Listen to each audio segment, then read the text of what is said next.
यह किला राजस्थान के अरावली पहाड़ियों में स्थित है। मुंह की दीवार पर एक चेतावनी लिखी है। साफ शब्दों में लिखा है कि सूर्यास्त के बाद यह प्रवेश करना साफ मना है। ये चेतावनी किसी आम सुरक्षा गार्ड ने नहीं बल्कि भारतीय एएसआई ने दी थी। लेकिन एक रात 3 लोग इस चेतावनी को नजरअंदाज करके किले में घुसने की साजिश रचते हैं। वे कैसे घुसे और रात बिताई, ये सब पहरेदारों की आंखों के सामने हुआ। उन्होंने बचपन से वो कहावत सुनी थी, जो भी रात्रि को किले में रहता है वो कभी जिंदा वापस नहीं आता। डर उनके मन में था, लेकिन उन्होंने सोचा ये बस एक लोक कथा है। शाम ढलते ही अंधेरा घना हो गया। टॉर्च की रोशनी भी सिर्फ कुछ कदम आगे दिखा पा रही थी। चलते चलते अचानक एक झटका लगा। उनमें से एक फिसल गया और पुराने सूखे कुएं में गिर पड़ा। बुरी तरह घायल हो गया। बाकी दोनों ने उसे किसी तरह बाहर निकाला, गाड़ी में डाला और अस्पताल की ओर भागे। लेकिन रास्ते में हादसा हो गया। तीनों की मौत हो गई। स्थानीय लोग मानते हैं कि यह हादसा नहीं था, ये किले की बददुआ थी। नियम तोड़ा था तो कीमत चुकानी पड़ी। यह है भानगढ़ किले की मशहूर कहानी। हर साल लाखों सैलानी यहाँ आते हैं, दिन भर घूमते हैं, तस्वीर खींचते हैं, लेकिन सूरज ढलने से पहले ही लौट जाते हैं। कोई रात नहीं रुकता। स्थानीय लोग बताते हैं कि रात में महिलाओं की चीखें सुनाई देती हैं, चूड़ियों के टूटने की आवाज आती है, कभी शादी की धूम जैसी आवाज तो कभी मदद मांगने की पुकार।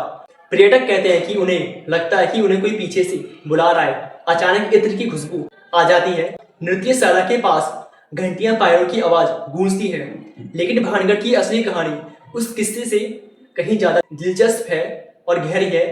इसका सबसे बड़ा रहस्य वो नहीं है जो रात में दिखता है या सुनाई देता है, बल्कि वो है जो इतिहास के पन्नों में छुपा है। भानगढ़ की कहानी शुरू होती है 1573 में। आमेर के राजा भागवत दास ने फैसला किया कि उनके छोटे बेटे माधव सिंह के लिए एक नया शहर बसाया जाए। माधव सिंह मान सिंह के छोटे भाई थे। वहीं मान सिंह जो मुगल बादशाह अकबर के सबसे विश्वसनीय और करीबी सेनापतियों में से एक थे। माधव सिंह ने अरावली की पहाड़ियों में जगह चुनी। यहाँ बसाया गया किला कोई छोटा मोटा किला नहीं था, ये पूरा एक समृद्ध शहर था। अपने समय में भानगढ़ में 9000 से ज्यादा घर थे। शाही महल 7 मंजिला था। गोपीनाथ जैसे सुंदर मंत्री थे। मंत्री लोगों के लिए भव्य महल थे और एक बड़ा बाजार था जो पूरे राजपूताना से व्यापारी आते थे। सोना चांदी रेशम और अन्य सामान की खरीद बिक्री होती थी। हजारों लोग यहाँ खुशी खुशी रहते थे, व्यापार करते और अपनी जिंदगी बिताते थे। लेकिन आज अगर आप जाएं तो दिल दहल जाता है। दीवारें अभी भी खड़ी हैं, लेकिन हर घर की छत गायब है। स्थानीय कहते हैं कि चाहे जितनी मजबूत छत बनाओ वो गिर ही जाती है। खाली पड़े घर, सुनसान गलियां, उगी हुई घास और सिर्फ पत्थर बचे हुए हैं। जहाँ कभी पूजा होती थी, बाजार लगता था, वहां अब सिर्फ सन्नाटा है। 9000 घरों वाला ये जीवंत शहर अचानक कैसे उजड़ गया? लोग 2 कहानियां सुनाते हैं, दोनों का अंत एक साथ था। पहली कहानी बाबा भानुनाथ की है। जब माधव सिंह ने जगह चुनी, वहां साधु बाबा भानुनाथ ध्यान में लीन थे। राजा ने किले बनाने की अनुमति मांगी। बाबा ने अनुमति दी, लेकिन एक सख्त शर्त रखी।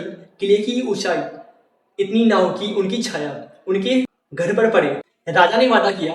शुरुआत में सिर्फ 4 मंजिला बनाई, लेकिन बाद में माधव सिंह के पोते अजाब सिंह ने महल को 7 मंजिला तक बढ़ा दिया। छाया बढ़ गई और कहानी के अनुसार पूरा शहर नष्ट हो गया।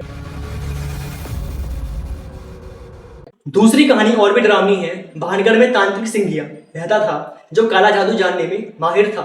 उसने छत्री सिंह की बेटी राजकुमारी रत्नावती को देख लिया। उसकी खूबसूरती पूरे राज्य में चर्चित थी। सिंघिया जानता था कि तांत्रिक होने के कारण राजकुमारी उसे कभी पसंद नहीं करेगी, इसलिए उसने जादू का सहारा लिया।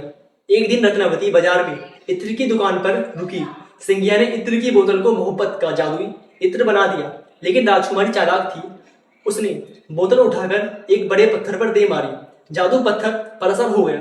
वो पत्थर सिंघिया की तरफ लुढ़का और उसे कुचलकर मार डाला। मरते हुए सिंघिया ने भयंकर श्राप दिया, पूरा किला ताबा हो जाए, महल में कोई जीवित नहीं बचेगा और कोई पुनर्जन्म नहीं लेगा। अगले साल भानगढ़ और अजाबगढ़ के बीच लड़ाई हुई। रत्नावती की मौत हो गई। कहते हैं कि इन सबकी आत्माएं आज भी किले में भटकती हैं। इंटरनेट इन कहानियों से भरा पड़ा है, लेकिन एक चौंकाने वाली सच्चाई ये है कि राजकुमारी रत्नावती या तांत्रिक सिंघिया का कोई ऐतिहासिक प्रमाण नहीं मिलता, ना कोई पुराना दस्तावेज, ना राजवंशीय रिकॉर्ड। बाबा भानुनाथ के बारे में भी कोई ठोस सबूत नहीं है। ये लोक कथाएं हैं जो पीढ़ी दर पीढ़ी सुनाई जाती रही हैं और हर बार थोड़ी ज्यादा नाटकीय बनती गई। तो फिर जो लोग चीखे सुनने, साया देखने, अजीब एहसास बताते हैं, क्या वो सब झूठ बोल रहे हैं? जरूरी नहीं है उन्होंने सच में कुछ महसूस किया हो, लेकिन कारण अलौकिक है, विज्ञान है। 1980 के दशक में ब्रिटिश इंजीनियर विक कैंडी को अपने लैब में अजीब अनुभव हुआ। ठंड लगना, पसीने छूटना, लगा कोई उन्हें घूर रहा है। नजर के कोने से धुंधला साया दिखा। बाद में पता चला कि एक पंखा 19 हर्ट्ज इंफ्रासाउंड तरंगे पैदा कर रहा है। इंफ्रासाउंड 20 हर्ट्ज से नीचे की आवाजें होती हैं। कान इन्हें सुन नहीं पाते, लेकिन शरीर महसूस करता है। बेचैनी, चक्कर, डर और कोई देख रहा है वाला एहसास। भानगढ़ में पुरानी इमारतों के बीच हवा बहने से, पत्थर गिरने से, इलाके की जोन 4 होने के कारण ये तरंगे खुद ब खुद बनती हैं। दूसरा कारण है पैराडोरिया। हमारा दिमाग अनजाने में हर जगह पैटर्न ढूंढता है। टूटी दीवारों की परछाइयां, अंधेरे कोने में चेहरे या आकृति देख लेता है। 2012 में इंडियन पैरानॉर्मल सोसाइटी की टीम पूरी रात किले में रही। EMF reader, thermal camera, audio recorder सब लेकर उन्होंने पूरे किले में जांच की। नतीजा कुछ नहीं मिला, सिर्फ लंगूर, मोर, सियार, लक्खरबगे और दूसरे जंगली जानवर। लक्खरबगों की आवाज ही अक्सर चीखने या रोने की जैसी लगती है। एएसआई ने कई बार साफ किया, भानगढ़ भूतिया जगह नहीं है। 2016 में जयपुर सर्किल के डिप्टी DR सिंह ने भी यही कहा, असली खतरा रात में टूटी इमारतों के गिरने और जंगली जानवरों, बाघ, तेंदुआ, लक्खरबग्गा से है। सीरीज का टाइगर रिजर्व से 50 किलोमीटर दूर है। अब सबसे बड़ा सवाल, 9000 घरों वाला शहर आखिर कैसे उजड़ गया? माधव सिंह के बाद उनका पोता अजाब सिंह पास में अजाबगढ़ बनाकर रहने लगा। भानगढ़ का महत्व धीरे धीरे खत्म होने लगा। 1720 में आमेर के राजा सवाई सिंह ने इसे जीत लिया और फिर 1783 में चालीसा अकाल पड़ा। उत्तरी भारत के इतिहास का सबसे खतरनाक सूखा। इल नीनो के कारण भारी अकाल पड़ा, पानी खत्म हो गया, फसलें सूख गई। राजस्थान जैसे इलाकों में रहना नामुमकिन हो गया। लोग भूख और प्यास से बचने के लिए शहर छोड़कर भाग गए। भानगढ़ खंडर बन गया। ना कोई शाप, ना कोई काला जादू। राजनीतिक बदलाव, युद्ध और भीषण अकाल ने उसे समृद्ध शहर को बर्बाद कर दिया। फिर भूत प्रेत की कहानियां इतनी महसूस क्यों बनी रही? क्योंकि इंसान सबसे ज्यादा अच्छी कहानियां याद रखता है।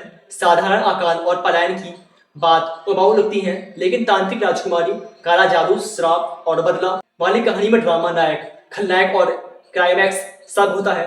हमारा दिमाग अनियमित दुनिया में व्यवस्था और मतलब ढूंढता है। दिन में भानगढ़ जरूर जाओ, इसकी प्राचीन वास्तुकला देखो, इतिहास महसूस करो, लेकिन रात में ना रुको। सुरक्षा की वजह से टूटी दीवारें और जंगली जानवर असली खतरा है। भानगढ़ सिर्फ एक खंडर नहीं है, बल्कि हमारी कहानी कहने की शानदार परंपरा का जीता जागता उदाहरण है।